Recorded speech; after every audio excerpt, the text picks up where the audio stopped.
Willkommen in Woche 9 von White Tips Q4 Final Countdown. Der Weihnachtsmann überprüft seine Liste. Und wir auch.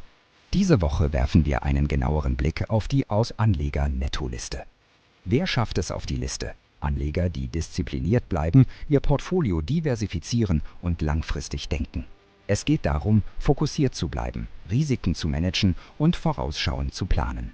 Qualitäten, die die Netto-Liste wirklich auszeichnen. Diese Strategien und Gewohnheiten helfen Anlegern, sich selbst bei wechselnden Marktbedingungen sicher zu orientieren. Ist Ihr Portfolio auf der SUR-Netto-Liste?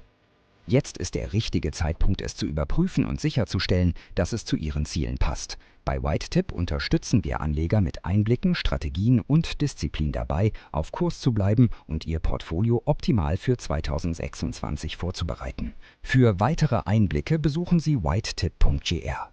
WhiteTip Investments – ein besserer Weg zu handeln.